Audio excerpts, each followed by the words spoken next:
Welcome to The Human Experience, a podcast about the stories we live out every day and the importance of championing the vulnerability and courage of the storyteller. I'm your host, Jennifer Peterkin, and it was through my own lived story of experiencing domestic violence that this podcast was created. By traveling the globe and interviewing each guest in person, I am convinced now more than ever that stories have the power to change the world. You can join our community of storytellers by subscribing, leaving a rating and review, signing up for my newsletter, following me on Instagram, and more. Thank you for being here. In a world full of noise, to listen with intention is an act of resistance. Katrina, thank you so much for doing an interview with me today and for having us in your home to do it. That's always a nice, cozy way to sit down with somebody and have a conversation. So we are in Illinois, outside of Chicago. I'm really excited to hear about your story and your life. Thank you, Jennifer, for having me on your show, The Human Experience. And it's truly an honor to be able to share my story. I've been doing speaking live and through podcasts, interviews, radio, TV for, I'd say, beginning of 2022. Okay. And so some months I do maybe 3 or 4 a month, and some months it's 1 or 2. Yeah. So, that's really, podcasts are a lot. I'm working on more live events and really sharing stories to inspire people towards generosity. Yeah. Oh, I love that. Towards generosity. So you are a physician. Yes. But that's not where your story starts, obviously. And you came here to the States as a baby. Is that correct? Yes. In April 30th, 1975 was the end of the Vietnam War. I was born February 22nd of 1974. So I was about 14 months old. And my family and I was the youngest of 8 children at that time. My dad was a fisherman by trade, and he put all of us on his fishing boat and took us out to sea, just hoping to be rescued, because otherwise, it was the choice of life and death, staying behind or leaving. Wow. And leaving was the choice that he made for all of us. Wow. I can't imagine that too. I mean, on several levels, but to just board a fishing boat and hope and pray for the best. What desperation must be felt for that to be the decision that you make. Yeah, and I don't think that I or any of my siblings really reflected on the profound, difficult decision that my dad had to make at the time, because he never really talked about how difficult it was. He was just a matter of facting, like, what's the choice? Like, I want my family to have a chance for freedom and survival. And he, being as a fisherman, he was fortunate. He looked at himself as fortunate enough to be by the sea as a way of escape, where, if you were like connected to nobility and the government or the military in Vietnam at the time, or connections to the U.S. military within that war, you may have a chance to be flown out of the country in the midst of disaster, chaos, and war. So he never looked at it as like, gosh, I didn't have a chance. He looked at it as, what chance do I have? And what he had was more than other people had, which is like, a mode of transportation through sea. Yeah. But, growing up, I would say, because we came here, we came to the U.S. in the settlement in Guam, which is the first U.S. settlement. And we were among, hundreds of thousands of boat people at the time. So our story growing up, we felt like we were just one of, hundreds of thousands of boat people escaping communist Vietnam after a war.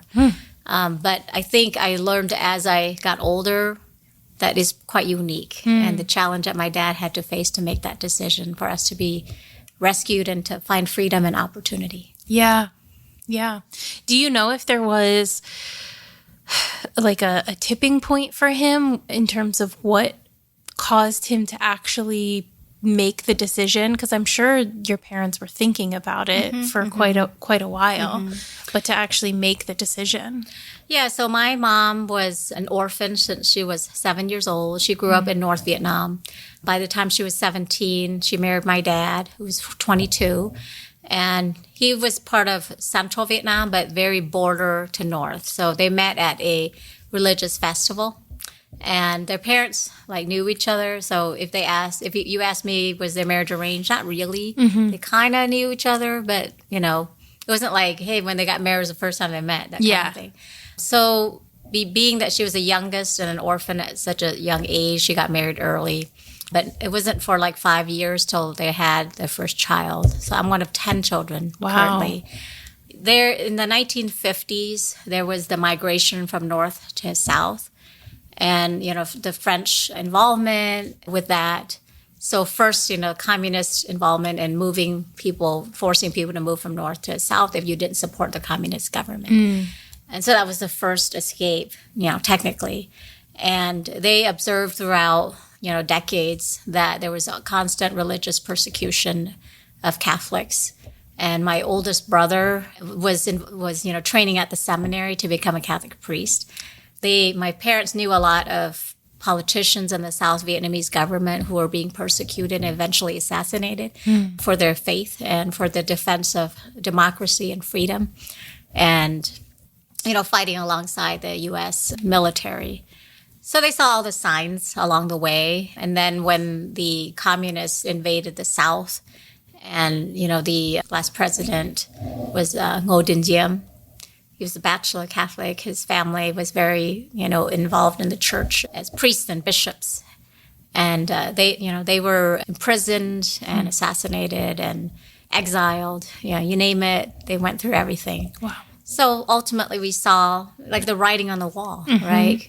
Is going to happen. And we saw, friends, neighbors sent to re-education camps when they were captured or attempts to escape, knowing how involved they were in the military and fighting on the South Vietnamese side in the U.S. military. So many of those people were sent to prison and camps and were in isolation, and some died, some made it. Yeah. So it wasn't like a one moment, but it was something over decades that was observed, and ultimately they saw it was coming. Yeah. So they had to make plans eventually. Yeah. And at the time you said you were the eighth child. So were your parents able to take all of you with them? Yes. So my younger sister was born in Guam in July of 1976.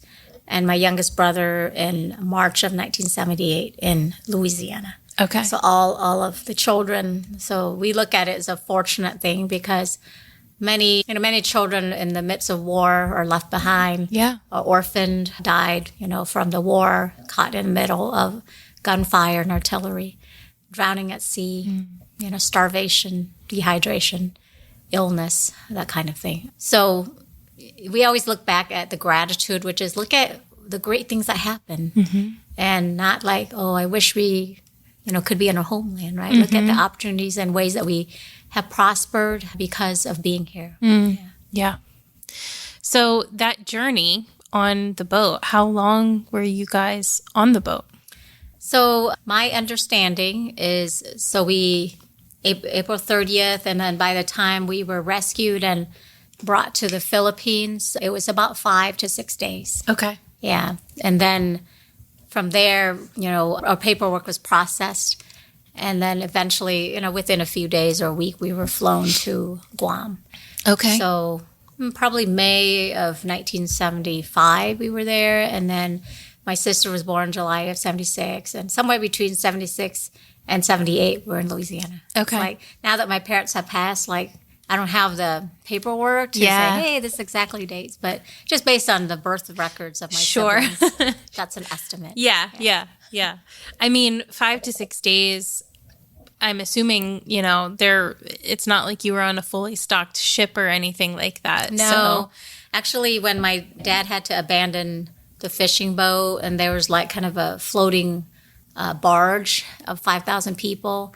When we abandoned the fishing boat, we had to leave supplies, and the only thing we were able to bring was some bags of noodles and water.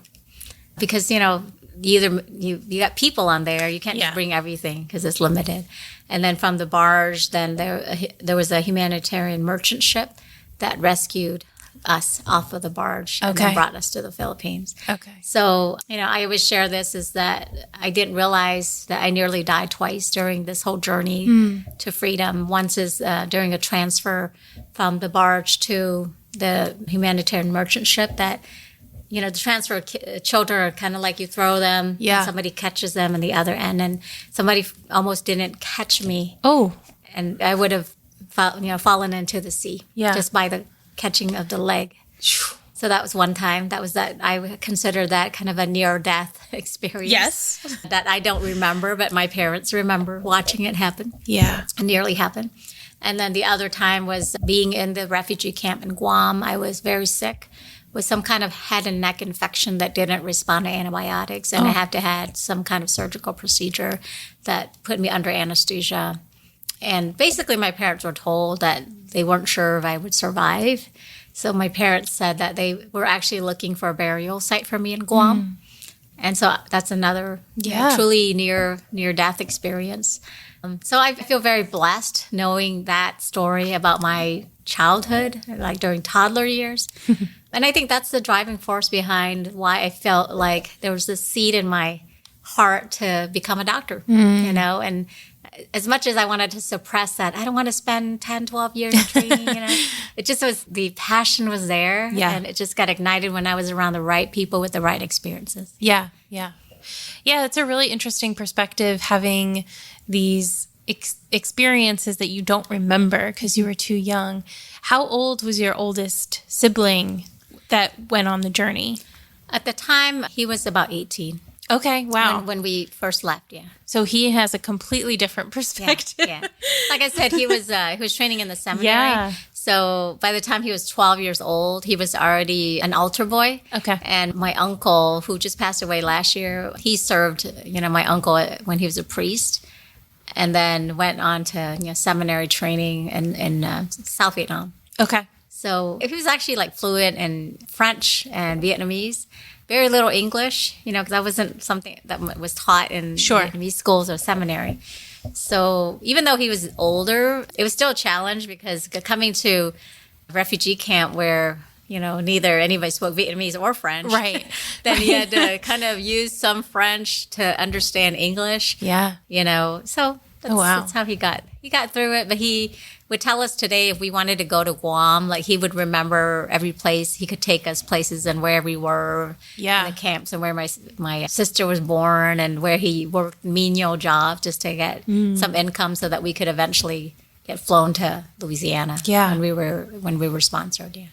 And so how big was that refugee camp in Guam? I don't know. Okay. I'm not sure. Probably, I would say like in the thousands to 100,000s. Yeah. Because it was a big, they call it Operation New Life, was part of the boat people. Okay. So just imagine the chaos of war and everybody trying to escape. Yeah. So yeah, for sure. Yeah.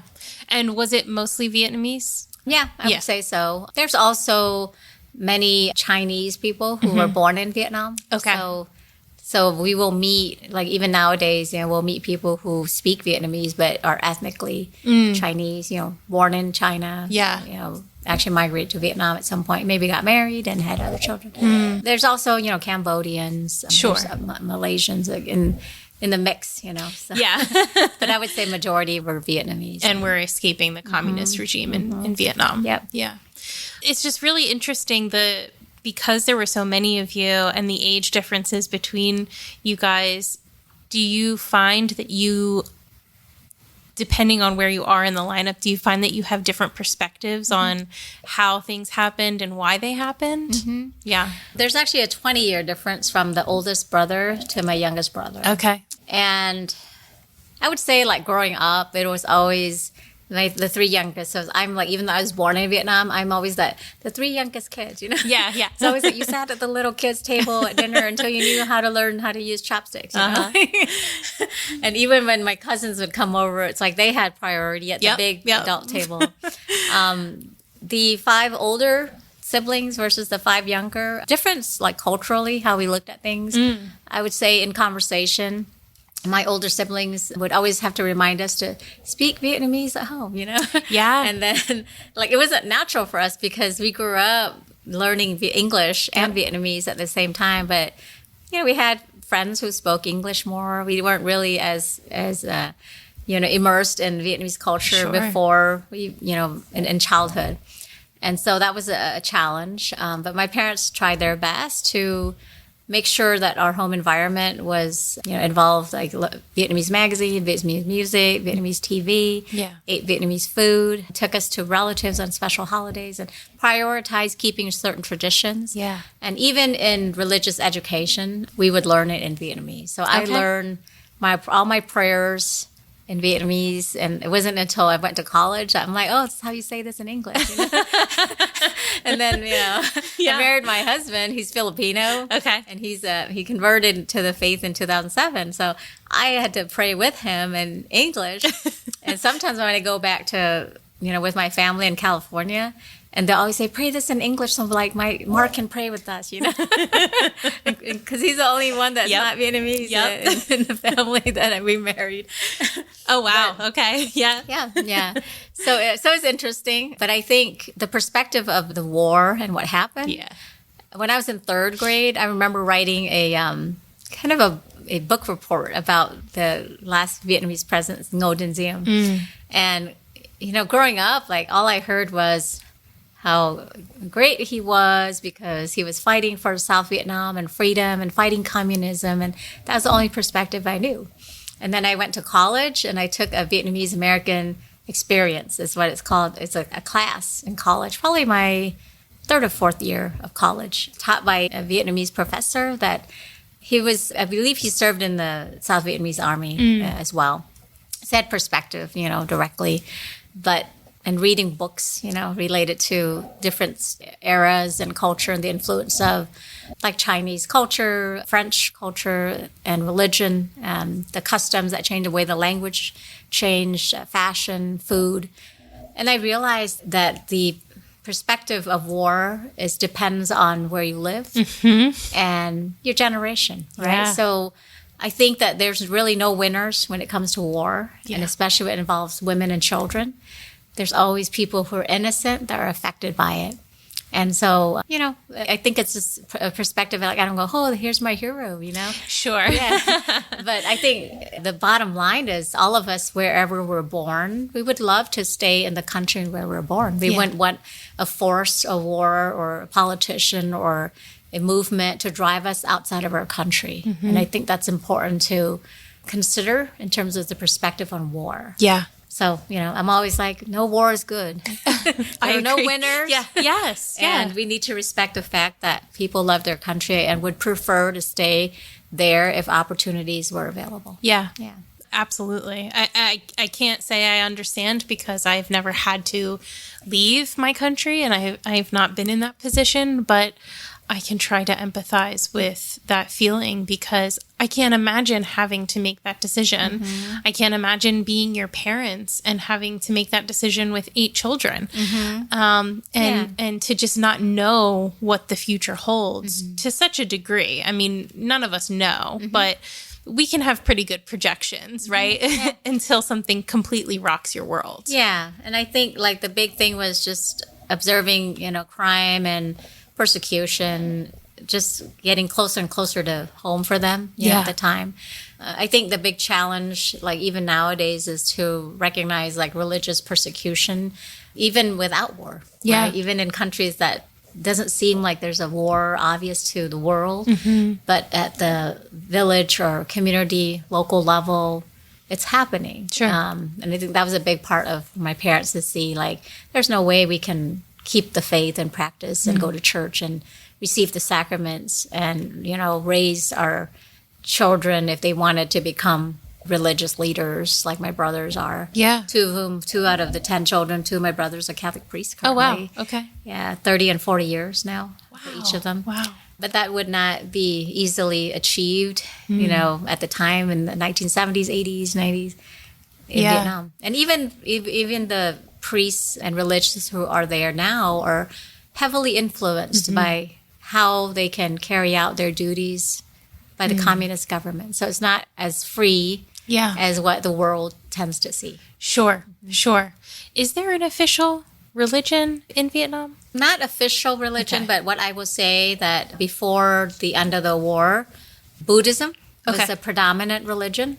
But I would say that since the French influence in the 1950s, the spread of Christianity and Catholicism is what has brought the rise and prevalence of Catholicism among Vietnamese. Okay. And Christianity. Okay. So yeah. So people always like, oh, wonder like how did your family have two Catholic priests when it was mostly Buddhist? You know? Well, there's a point there where missionaries do their work and the word is spreading. Yeah. So did your parents grow up Catholic or Christian? Yes. Okay. Yeah, Catholic. Yeah. I don't know of as far as like going back to my grandparents and great grandparents that any of them were not Catholic. Mm-hmm. So I didn't hear anything about, Buddhism and my great-grandparents on either side. Yeah. Yeah. So that was something that you all grew up in. Yeah. Mm-hmm. But one thing that is prevalent, regardless of the faith, is something called Confucianism. Mm-hmm. And that's just the respect of elders and ancestry. Some people call ancestry worship, but it's not really worship. It's really just honoring your ancestors and filial piety, which I had a greater appreciation for reading books about the, Asian American women experience, like when I was in college, because it's really a cultural thing, not so much a religious, thing. Yeah. No, that's very interesting. And very interesting as I've traveled, seeing how different cultures practice the same religion. Mm-hmm. It just gives you such a broader understanding of God, in my opinion, that God is accessed in many different ways by many different people. And I believe that, he welcomes that as well, because our cultures all inform the way that we worship God. Mm-hmm. So it's a really interesting thing to experience as everybody practices in their own way, but as somebody that has traveled and seen different aspects of it. So I do try to have an appreciation for the cultural nuances of faith. Yeah, for sure. Yeah, and I think especially around like the New Year's, the Lunar New Year, which we used to, call like Chinese New Year or Vietnamese New Year, but we realized many other countries celebrate it, so we call it the Lunar New Year. And it usually falls like February to March every year.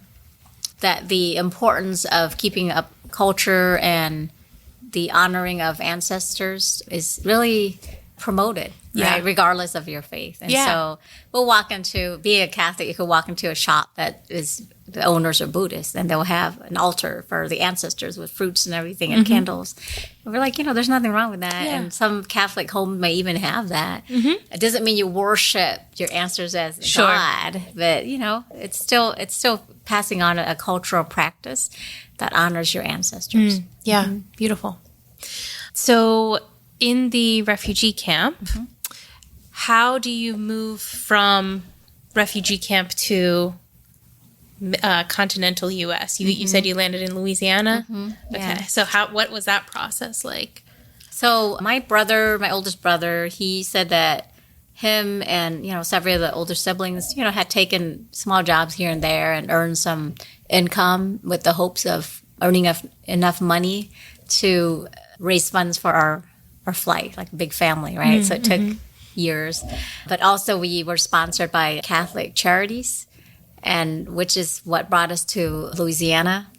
And it's a small town called Versailles, where many refugees settled as well after the war. Okay. And priests were there, and they started a church there, and nuns were there, So we immersed into American culture, but also kept Vietnamese culture. So we had American priests and nuns who worked with Vietnamese priests and nuns who still taught catechism and gave us our sacraments and had mass and many celebrations, with Marian processions and saints that were celebrated. So that's kind of how we landed in Louisiana. Yeah. I don't think we were like, hey, we want to go to Louisiana. Yeah. There were others, like when I've read other people's books on their refugee stories, some of them were fortunate to fly directly from, like, say, the Philippines or Hong Kong or some other refugee camp to the States, and they were sponsored by families or the church. So one of my friends who wrote a book, it's called I Didn't Miss the Boat. And she was also a boat person as well. And I think her dad built a boat and, helped settle a lot of other people, not just her family. But she got sponsored, they were in Arkansas. You know? Yeah. Like, imagine going from the refugee camp to Arkansas. She goes, I didn't choose that. It's like all of a sudden you went, the United Nations had a list and you just had to go there and say, oh, we got picked today. Yeah. And this family decided to sponsor us. I think it's a really good point, and just understanding the refugee experience, that you don't have a lot of choices. You kind of just have to take what you're given. And I've spoken to a couple of people on the show about their refugee experience and coming to the States. And it's one of my earliest episodes. I was talking to a man who's from Somalia and was in a refugee camp in Kenya and then was moved to Minnesota. Yeah. And it's like, he was like, I don't know why Minnesota, because the cold was totally new for us. Yeah, that's what my friend said. She went from I think it's the Philippines or something. And she's like, it's this hot, sweaty weather, mosquitoes, everything. And then she goes to Arkansas. She's like, I need to buy a coat. Yeah. Never needed a coat before. Now I need one. Yeah, it's crazy. Yeah. So you grew up, obviously you were very small, so you were learning to speak while you were in, English speaking places. And so you're learning English and Vietnamese at the same time. You've already said that it was more difficult for your older siblings that were already very much had settled themselves in ways in Vietnam. How did your parents do with kind of acclimating to U.S. culture? So I recall my dad when in Louisiana, they had language classes in the evening, and he tried. He went to classes, but being in his 40s, he would learn things, and then 2 weeks later he'd come back and he's forgot what he learned 2 weeks ago, and he's like, I don't remember what I learned. Now you're telling me to learn some more stuff. So he couldn't keep up with it enough to take a job that required fluency. Yeah. So his work was mainly with my uncles in warehousing, stocking, supermarket, really manual labor things. And then they also kept up with his fishing industry background, so they had a boat that they were able to join and, go fishing. And that's kind of how they earned a little bit of income here and there. My mom, because all she knew after marrying my dad was how to handle fish and seafood. So she got periodically jobs at the market where they needed people to clean fish and fish to display it in the store. Yeah. And it wasn't every day you got a job. It was just, hey, we need somebody today. And so it was just all word of mouth. So they'd have a van or a bus that would take workers, to the places that was needed. And so they just earned very menial jobs just to get by. But the government helped us initially. But I would say that all of my older siblings, their goal for all of us was to get an education so that we wouldn't be dependent on that and give back to society. Yeah. So that's always been our goal since college. Once we graduated. Yeah. That's awesome. Look, I mean, there are times when help is necessary and, you don't have a choice and your options are very limited. So. Yeah. And I think that having that experience, knowing about that, is what, keeps us grounded and grateful. And then when you're grateful about the little things, then you're more likely to be generous. Yeah. And that's just my perspective on that. I have 7 nieces and 3 nephews. They were born here in the 90s, 80s, 90s, 2000s. Yeah. And so they don't have that perspective of, what it's like to suffer. Yeah. Right? To face challenges, to struggle with a language or a culture, to find income, to not know whether you can pay your next, rent. Sure. Or whether there's food on the table. And so I remind them of that. And that's why, I wrote my book, Live to Give, is because I wanted to, in particular, share that with the younger generation, especially my nieces and nephews, but to instill a sense of gratitude in the community, in the youth, and in people who've never had a refugee experience to know where we come from. Yeah. I mean, my family was not refugees, but, my great-grandparents came over from Italy and just, my grandparents were storytellers, and which I really appreciated about them. They shared a lot about their lives and about their experiences growing up. And my grandfather in particular, growing up in South Philly and like very poor, his parents were immigrants. And, I do recognize the change in each generation. When you don't have that experience, it's hard to kind of tether yourself to that experience and to the gratitude that comes with living through something like that. And so it must be interesting to kind of hold in tension the fact that, of course, you don't want your family members to suffer. You don't want people to suffer through things just for the sake of suffering. But at the same time, there is a knowledge and an empathy and a well of a gratitude that comes with walking through those experiences. Yeah, for sure.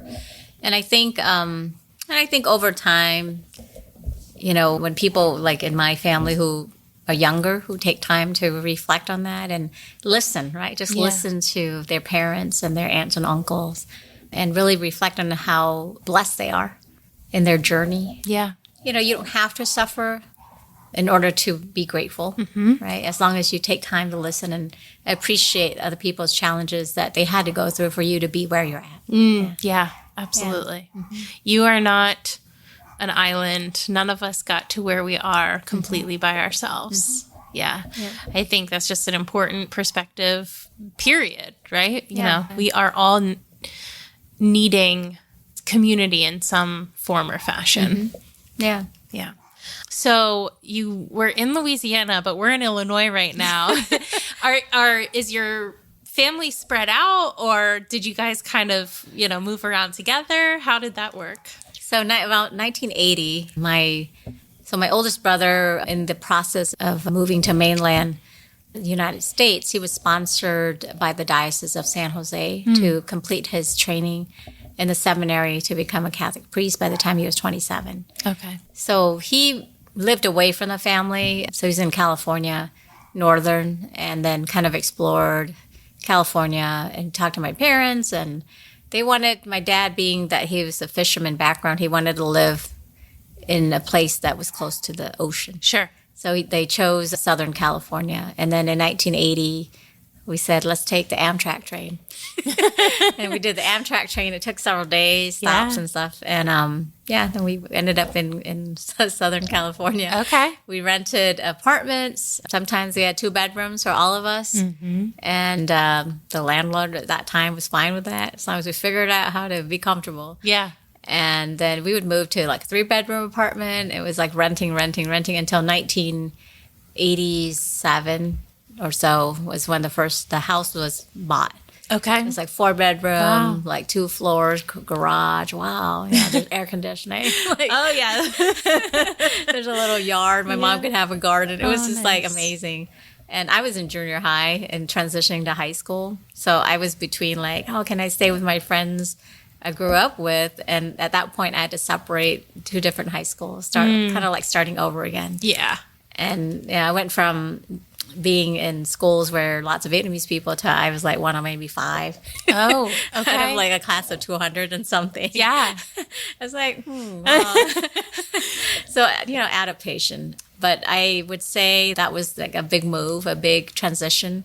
But it made the biggest difference in terms of being able to access, more affordable public education as far as college. Okay. And the University of California system and Cal State, things like that. My brother just saw it as an opportunity that we needed to get out and go to California. Yeah.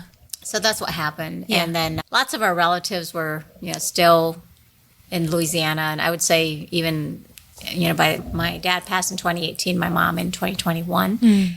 And to that day, like many relatives were still in Louisiana. Okay. Because they just got very comfortable Sure. being around other Vietnamese families and relatives. Whereas for us, we wanted to transition and really immerse ourselves in the culture. Yeah. We still went to Vietnamese masses and was involved in many cultural celebrations throughout the year. But as far as education, career development, that was kind of the focus. Yeah. So, is there a big Vietnamese community in Southern California? Oh, yeah. Okay. Yeah, in Orange County in particular, there's something called Little Saigon. Okay. Yeah. Which is, you name any shop, whether it's food. I always say if you go to a Vietnamese restaurant, it's very rare that you just go and say, I want to go to eat Vietnamese food. It's like, what food? Yeah. Because some restaurants, like, they only do noodles. Some restaurants only do, specific crepes or family style. So you have to be specific. Okay. And then the more specific you choose for a restaurant, the better it is, because that's like, they just make it really good because that's their focus, Okay. Good to know. Same thing with desserts, So it's just like going to ice cream, right? Yeah. Yeah, but that's true. There are different levels of ice cream shops, so you are not wrong. So, okay, veering off a little bit here, but I'm curious. It's somebody that may not have a whole lot of experience with Vietnamese food. What's something or a couple things you recommend for people to try to kind of get their feet wet there? So pho, it's spelled PHO, is the traditional Vietnamese noodle. And it's a broth base. It comes in beef at the traditional. They'll have chicken, seafood, vegetarian. But, if you go to Little Saigon, you'll see pho restaurants everywhere. Yeah, yeah. So that's one. My favorite dish it's a seafood crepe, and it's called bánh xèo. It's BANH, and then the last word is XEO. Oh, okay. And it just the sound of when you pour the batter, it just makes that sound. Yeah. And so that's, and I would say that if you went to a family style Vietnamese restaurant and they had that on the dish, then it's traditional. Okay. Yeah. See, I'm going to tuck that away. Because I would say if you had 10 restaurants that's family style Vietnamese, there might be one that has it. Okay. Because it takes skill to make it and special equipment, and you just have to know. Well, now I feel like I'm going to be well equipped to find a Vietnamese restaurant to eat at. So it's good information. Even here in Rockford, Illinois, there's only 2. Okay. Yeah. Oh, interesting. I'm going to have to get those from you. And I'll drive 30 minutes. Just to get it. Of course. Because I'm craving it. Yes. You got to go for the good stuff if you're going to do it. Because I imagine you can make stuff at home too. Yeah. But I would say those 2 are pretty much the classics. Yeah. Other than that, if you're looking for like a family dinner, fish broths are pretty classic. Yeah. With rice and then kind of fried fish. So those are the ones whenever we gather as a family, it'd always be, and you look at all the dishes. Yeah. There's always a soup. There's always a fried fish. Okay. Yeah, that's awesome. I do love trying new things, but it's always so overwhelming to know like what to pick. Right? If you walk in, if it's your first time eating a new food or a culture's food, you're like, what's the thing? What is the thing that I should try? That like, I don't want to go to a Thai restaurant and order, chicken pad Thai every time because I feel like a loser American doing that. No, there was one time here in Rockford, I went to a Vietnamese restaurant and I ordered that bánh xèo, and the lady behind me, I don't know how many times she's eaten there or just her first time, but she watched it come out and it was like sizzling. And then she goes, "What is that?" And I told her. So then I cut like a slice and I put fish sauce in there. Nice. So would you like some? And then she's like, "Oh my gosh, that would make my day." And she ate it and she loved it. Oh, and now that's what she's going to order next time. Order it now. Yeah. That's right. That's great. So, all right, back to the story. Now we're thinking of food. I know.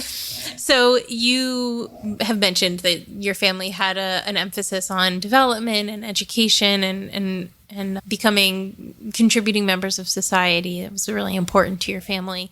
And I'm assuming that was, something your parents also fostered and encouraged as well. Absolutely. So, and you had your seed planted before you even knew about becoming a doctor. So, tell me about your journey to that, how you actually chose that and how you chose to be doing what you're doing now.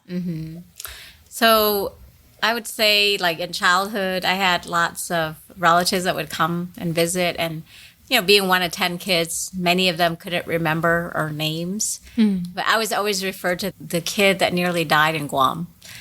And that was when I got curious, like, what do you mean I nearly died in Guam? And so that's the story. But in college, I say, let me backtrack. In junior high, I had many experiences with immersion into science and Saturday, workshops with more individualized experiences, like with experiments and just watching demonstrations on Saturdays with different professors. Some came from college, and it was just very unique. And only a handful of students got picked because of our passion for it. So that was one where I was like, oh, science. I really like science, I enjoy learning about the human body and disease and, treatments and seeing when we got better, why, right? So in college, I volunteered at the hospital. I did 6 months in the emergency room and then 2.5 years on Saturdays in the neonatal intensive care unit, and where I got to hold babies and feed them. Nurses taught me all that, and I was like afraid, they're so fragile, Yeah. But knowing that I had coaching, Yeah. and being able to be around the environment for 4 hours every Saturday for 2.5 years, seeing doctors and nurses and how their life and how much of a difference they made, and the stories that were told about them doing mission trips to Russia or other countries and bringing babies and their moms back here and doing surgeries that couldn't be done elsewhere. Yeah. Couldn't afford it. So it just put, in my heart, wow, I want to be like that. And I knew I wanted to work with kids. I wanted something where it was slower than the ER. I really wanted a relationship. I got to be able to follow, people throughout their journey of health. Yeah. So I knew for sure it wasn't going to be the ER. But it was somebody with children. And so I pursued that. I also worked for a pathologist in college, and he's now passed away, but he was an MD, PhD. And I remember asking him, if you could do it all over again, would still be an MD, PhD? And he says, I would go the MD route because you get to be with people. And if you want to do research, you can still do research. Okay. And so that gave me kind of, okay, that's how it works, So I explored that. And then that's led me to medicine. After 4 years of medical school, I did training in residency for internal medicine and pediatrics because I still couldn't let go of the adult care. Okay. Because I was like, there's complexities in adult care and there's preventive care in children. Yeah. But the nutrition and the interest in, procedures and GI led me to do a fellowship in PHGI. Okay. So that's basically my journey. Yeah. In 5 minutes. Yeah. A long, I'm sure, expensive and arduous journey in 5 minutes. So I know you do work with children, and your focus has been on childhood obesity. So what kind of got you into that? When we talk about preventive care, it's always been in the back of my mind that there are things traditionally that's always worked, which is a good healthy lifestyle and appropriate diet. And we have the knowledge and the skills to overcome barriers to developing a healthy lifestyle. That's the solution to obesity management. So when I was in fellowship, I always saw so many kids that would come in with prediabetes or diabetes, fatty liver disease. And I just knew that if I could change their diet and help them plant a seed of curiosity and knowledge on the appropriate diet, portion sizes, taking into account the cultural differences, that I can make a difference. And I saw that. I saw when they made those changes and they lost weight, that their liver enzymes got better and overall health, they went from pre-diabetes to no diabetes, right? Or diabetes to no longer diabetic, getting off medicines, things like that. And the challenge was, getting people to motivate themselves to do it, right? So that led me to recognize that some of the barriers is access to the knowledge of what's healthy eating, what's an appropriate portion size, the fact that sugary beverages are addictive and not good for you, what's appropriate physical activity every day, the amount of screen time you should or should not be having, the amount of sleep you need, and social anxiety, right, that prevent people from being in outside in group settings to be active. Sure. So that's when I formed a nonprofit, which has now November 6, 2014, and it's called Faithful to Fitness. Oh, wow. And what I did was said, we get paid as in healthcare to take care of people, but there's people who can't afford the basics of a dietitian or, learning about where food comes from, right? Grocery shopping. How do I shop on a budget? and not be overwhelmed with it's too expensive to eat healthy, which isn't true. So the nonprofit provides free exercise classes with a local gym for 1 hour every Saturday. It provides a support group, right, to see that, hey, all these families and kids are coming together. We're all struggling. We can all do it. And we're going to work out together. And this is when we're going to meet. And we look forward to that every Saturday. We provide a free nutrition lessons from a dietitian who volunteers. Take kids to the farm, learn how to harvest vegetables, how vegetables are grown. It inspired kids to pursue becoming a farmer. Wow. Which is only 2% of the U.S. population. Wow. That provides food for the whole country. Oh, and then take kids grocery shopping and reading labels and choosing to eat something different than what they've been doing. Yeah. Try something new, being just more conscious of what they're putting in their body. Yeah. Right? Avoiding the energy drinks and the sugary beverages. And so that's made an impact, and it's really the impact is not like every single person. It's impact on the people who absorb the knowledge and take advantage of the opportunity to overcome those barriers. Yeah. So I can tell you just 2 years ago, one 14-year-old who was on insulin for type 2 diabetes, after a year and a half with our program, got off insulin. Wow. I mean, do you ever hear that? You don't hear stories like that, right? You hear people once they're on, they're on, right? Yeah, forever. They may use less, but he was determined to eat better, exercise better, lose weight. Even his doctor was shocked, like, how'd you do that? But he really took on the role of, it's me and my body, and I'm going to take care of it. Yeah. So, yeah. Yeah, I have so much running through my head right now. And I'm like trying to sort my questions for you. But I think the idea of in most things in life, prevention is better than rehabilitation, right? It's usually less expensive.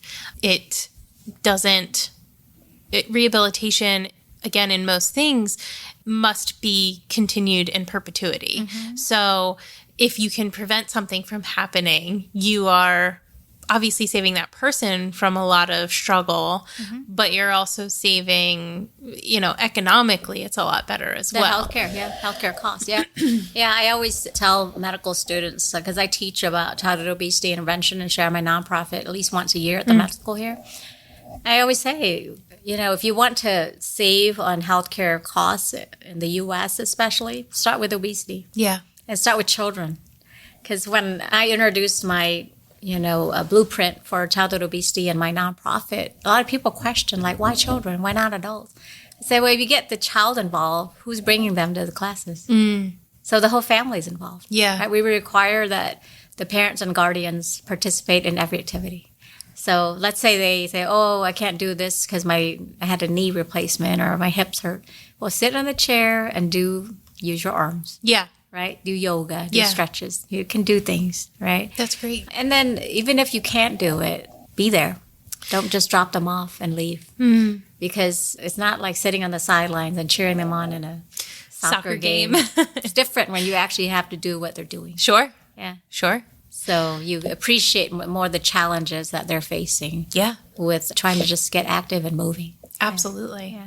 Yeah. I mean, you put something into practice and then becomes more of a habit than anything else. And you're not working against the flow of each other, right? Do you find that there are certain... I want to be careful with the way that I say this.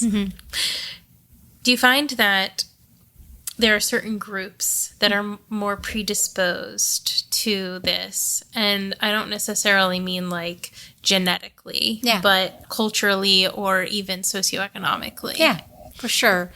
Before I started my nonprofit in between 2012, 2013, I was in Georgia after my fellowship, and I worked with a pediatric resident who's now a peds GI in Atlanta. And we wrote up a grant to the American Academy of Pediatrics. We were awarded almost $3,000 because they believe that our concept, our blueprint to create a community-based childhood obesity intervention program was something that can be replicated across the country. And that's what led me to the nonprofit. And what we learned from there is 75% of the participants that were enrolled in the grant program were on Medicaid and low income, underserved. And like about half to a little more than half were Hispanic, and about the other half was African American. And so certainly from that, we can see, objectively, those are the patients that we were helping. Yeah. And the responding to the call, of the service that we're offering. So many people are invited, not everybody answers the call for the invitation. Sure. Same thing is true here in the last 10 years that I've worked here in my nonprofit. I would say many of the people that I've helped are Hispanic, but here there's also Caucasians as well. So it's just the population. Yeah. But, many challenges with chronic disease and diabetes in the Hispanic community. And they acknowledge it. Yeah. The dietitians see it in the hospitals. And part of it is knowledge of what is healthy and portion control. Okay. We had a teenage boy who he was showing us his portion size. We have like a my plate method. And we asked him how much meat he was eating, and he was explaining the amount of meat he was eating. And we said, "Why are you eating that much meat?" He said, "Because I'm supposed to eat as much as my dad so I can be as big as him." Oh, wow. And when my dietitian explained that your age, Yeah.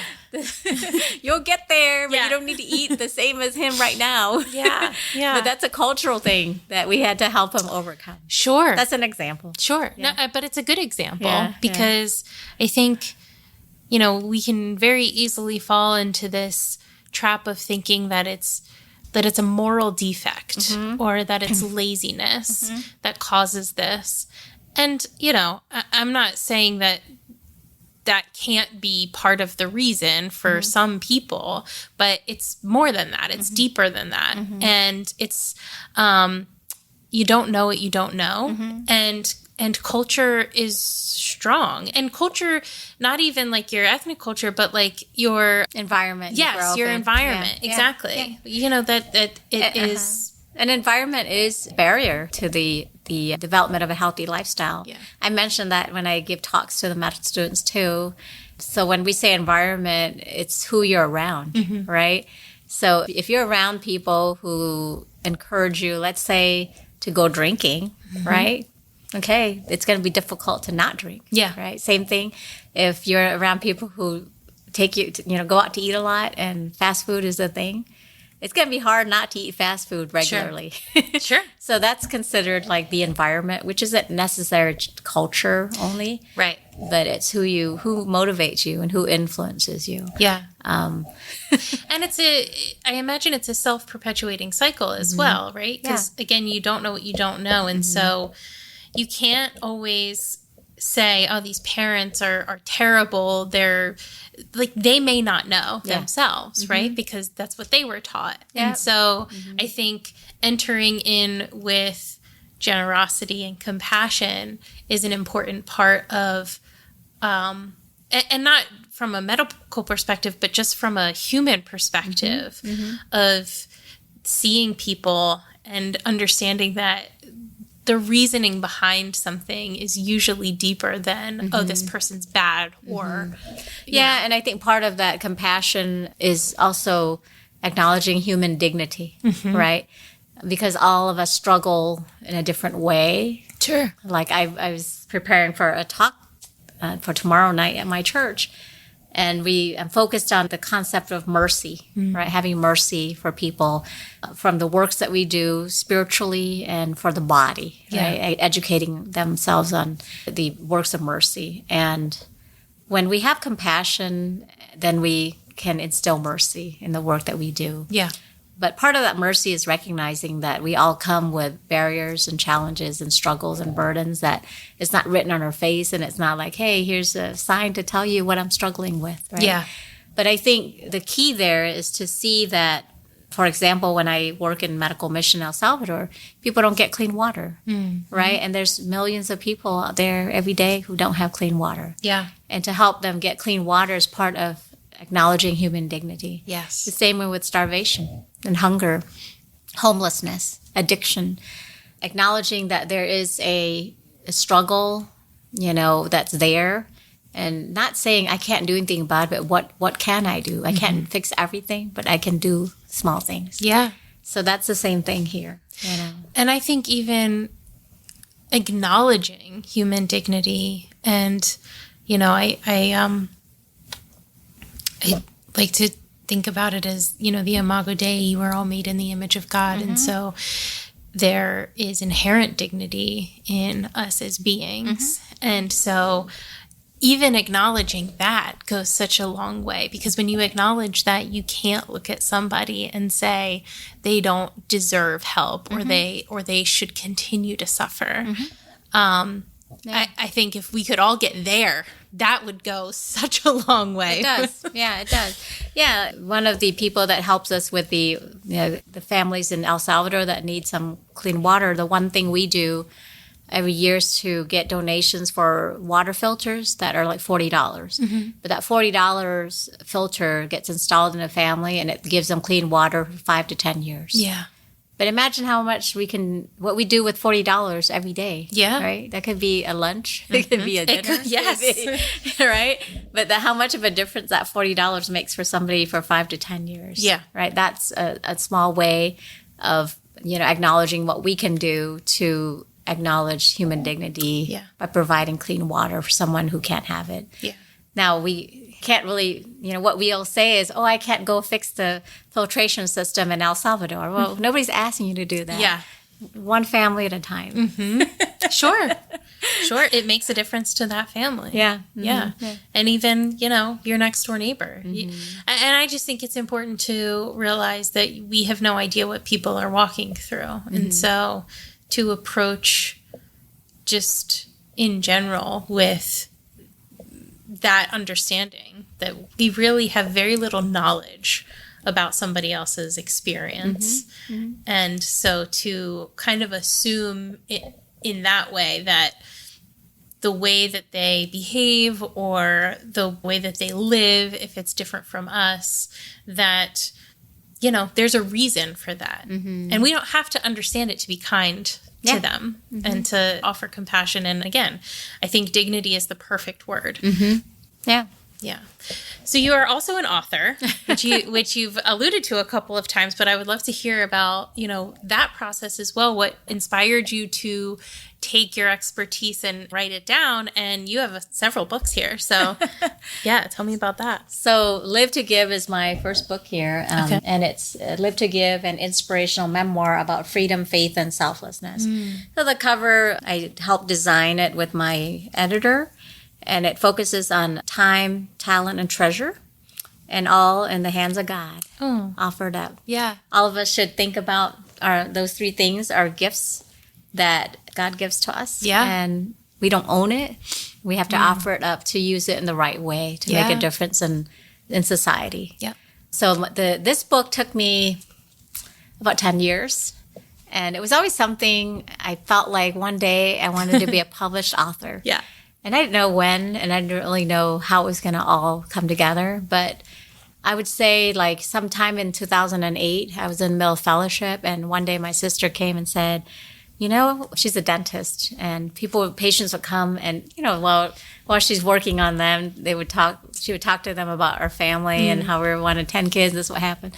And like so many people would tell her that somebody in your family needs to be an author. Right? And so my sister put a seed in my head that I would be the person to write a book about my family. There you go. And so it started out as a family memoir, and then it became like I would write stories and paragraphs and chapters and ideas and things that would inspire me. I would sit on the plane in the airport on vacation. You know, I would get bored of doing stuff, and I'm like, I got an idea. Yeah. So I would write things down. And over time, it all came together, and then I started dividing it into chapters, and my editor rearranged things.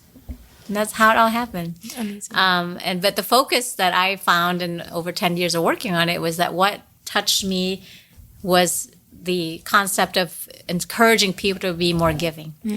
And I just didn't see a lot of that in healthcare, surprisingly. All of us go into healthcare saying, I want to help people. But the process of training is so grueling. And then the cost of training, the debt that people, assume. Then it's like somewhere along the way, a lot of people get lost. Yeah. And then they become very self-absorbed and worried about, I deserve this, I deserve that, because I work so hard. Sure, we do. Yeah. But we also should think about how blessed we are and how we can give back with the blessings that we've been given. Yeah. But definitely my refugee story always stuck with me. It never went away. And that's why I share that. Yeah. Most people can read this book within 3 to 4 days. I'm not a literary expert, English major, anything. So I write from my heart and I write about stories, and I think stories inspire people. There's also, so the freedom is the refugee story. The faith is my faith journey and how it influences my career, my personal life. And selflessness is about sharing the concept of generosity. Yeah. So that's my memoir. This was published by Hilton Publishing December 1st, 2020. Okay. So I took the 2020 year. Yes, good for you. And I finished it and got a publisher to accept it and everything. So that was fun. I wish I could say that. I cannot. So good for you. But from there, I did speakers training with several coaches and started podcasting and got invited to write 2 other books with women. Awesome. So the second book is The Confidence of Yes. And basically sharing each woman writing a chapter, sharing the story of how we said yes to what we do. Mm-hmm. And then the third book, which was just published 2 years ago. And, this and the Confidence of Yes are Amazon bestsellers. Awesome. Also, all women authors. And in here, we share our stories of how we overcame mediocrity. Oh. And I share a lot of the stories about my nonprofit. Okay. In there, and stories of specific, people that I helped and how I helped them overcome adversity and mediocrity. Yep. Yeah. So. Yeah, that's great. That's an interesting perspective too, because I think some people probably don't look at their lives and say, like, maybe I haven't faced a lot of adversity, right? And so they're like, I can't relate to something that's about like a rags to riches story necessarily, but to get yourself out of a rut or to, start something new, I think that's something that everybody can relate to. Mm-hmm. Yeah. And I think, it sounds like when I first encountered the invitation for overcoming mediocrity, and I thought, man, I don't really want to sound like I'm, up there. You know what I mean? Like sometimes it can turn off people, right? Yeah. But I think the key here is to recognize that we can always better our best. Yeah. Even if we think we've done it all, we're the best we can be. One of my favorite authors is Matthew Kelly. Okay. And he's from Australia, but he is here in the U.S. And I would say that since 2014, I've been reading his books pretty regularly. Sometimes like one every month, sometimes 2 a month. Yeah. But pretty much like he gets a book out and like I'm there. Okay. And but he really inspired me about this phrase, which is how are you working towards becoming the best version of yourself? And I'm like, you know what? A version like 20 years ago can always be improved. Yes. A version today can be improved tomorrow. Yeah. I agree. And I think that's that. And then better or best is another thing that I heard from a business mentor, like in the last 2 years. Mm-hmm. So if we strive for that, then we don't live a mediocre life, right? Yeah, absolutely. I think if you stop learning, you stop growing. Yeah. And we never arrive. Right. So I like to say that if you can look at yourself 5 years ago and you're the same exact person, you should be worried. They say if you're ripe, you're rotten. Yeah, there you go. Yes. I like that. I'm going to start using that one. Courtesy of a business mentor that told me that. Perfect. Like, that sounds great. Let me rethink if I'm ripe or rotten. Yeah. Hey, I like it. I should always be learning. Should always be, not quite there. So what's next for you? You got 3 books under your belt. You're doing medical missions. You're teaching. You're practicing still. Mm-hmm, yeah. I mean, I feel kind of silly saying what's next because you feels like you've done it all. But what is next? What are you thinking? This year, I am working with my first publisher, Hilton Publishing, to get a children's book published. Yeah. Actually, I had written up a first draft of the text of the children's book. It started out as like an adult book, and then it shortened it to a children's book. We're aiming for an audience of 6 to 8 years of age. Yeah. And it's focused on coping with loss. But it's a children's book, so it's quite unique. There might be some books out there related to that for children, but, our approach to it is a little bit different. Okay. So that's exciting. It's a very heroic approach to how you cope with loss. Yeah. And there's a faith-based component that's woven into there. There's saint stories. There's pets involved. Oh, cool. There's humans involved. Yeah. Have to have pets involved, obviously. I mean, my current pet is one of the heroes in there. I was going to ask. And we adopted 2 dogs. So our first dog passed in October of 2021. And so we look back, and he was actually born on May 18th. And that's the birthday of St. John Paul II. Oh, okay. And he passed away on October 18th, which is the patron saint of Dr. St. Luke. Oh. And so we're like, oh, okay, let me weave that story. Yeah, there you go. Yeah, and then Percy, the Pomapoo that we have right now, she'll be 9 on July 13th. Oh, my goodness. And I just came back from pilgrimage in Fatima and Lourdes. So July 13th is the 3rd apparition of Fatima, Our Lady of Fatima. Okay. So I'm like, gosh, I was just surrounded by these like saintly, holy pets. I mean, they're calling me to like, please include me as a hero in your future book. Absolutely. I can't help it. Absolutely. But I even have on my little altar there, the statue of Saint Francis and books about in honor of our Corky, the Yorkie, right next to St. Francis. So they've all been blessed when we take them to Pet Blessings in October on his feast day. Cute. Yeah. Oh, that's so sweet. I love it. I love it. When you said children's book, I was like, duh, that would, of course, have to be the next thing for you. You work with children. It's a book. That makes a lot of sense. So that's really cool. And I think what inspired me was after I lost my first dog, then in December 2021, so 2 months later, my mom passed. And I always felt like writing was a way to cope with a lot of things that I dealt with. Yep. And grief was one of the ways, I was faced with very quickly, and when I wrote about how I was dealing with all that. Yeah. And that's what led me to say, oh, let's write a book. And I realized an opportunity for writing a children's book was there with the same publisher. Yeah. Who proposed, like, can you rewrite this for age 6 to 8? I'm like, oh, interesting. Sure. Please shorten it to this many words and many pages. And then, so this year, what we're trying to do is connect me with one of the illustrators. Yep. So we'll see what happens. Exciting. Yeah. We thought we could get it, before, but with a lot of challenges in publication costs and stuff. So we'll see what happens this year. Well, that's exciting. I'll be in touch. Yes, You'll please get a do. copy. I want to see it. I want to read it. Give it to my nieces But who are in your age range. So it's perfect. But that's my goal, and my other goal is just to keep doing the annual medical mission. Yeah.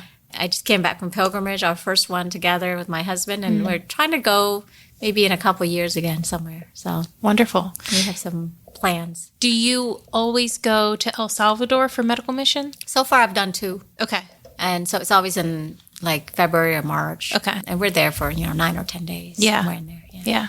Very exciting.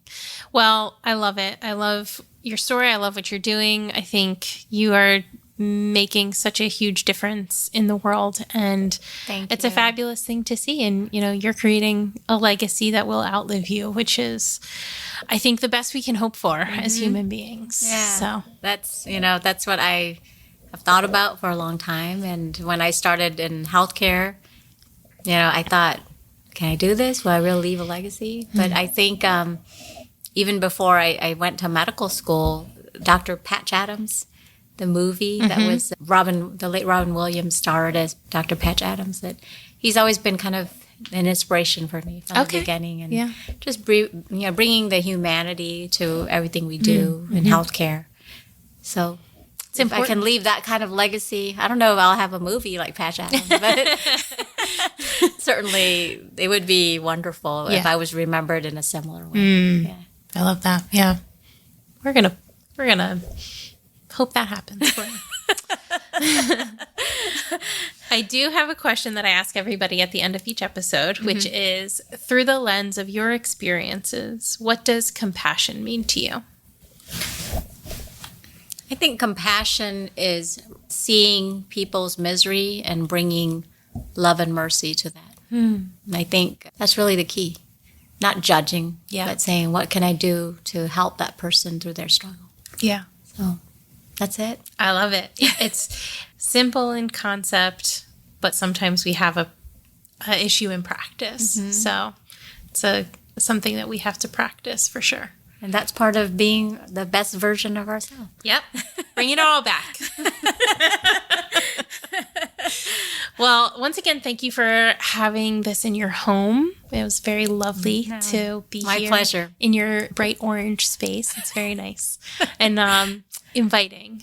So, yeah, thank you very much. And we'll look forward to hearing about your children's book. We'll link everything in the notes for your books, any socials or anything like that. And so people will be able to follow along and see what you're up to next. Well, thank you so much for the opportunity to be on your show. And I hope my story inspires your audience. I'm sure it will.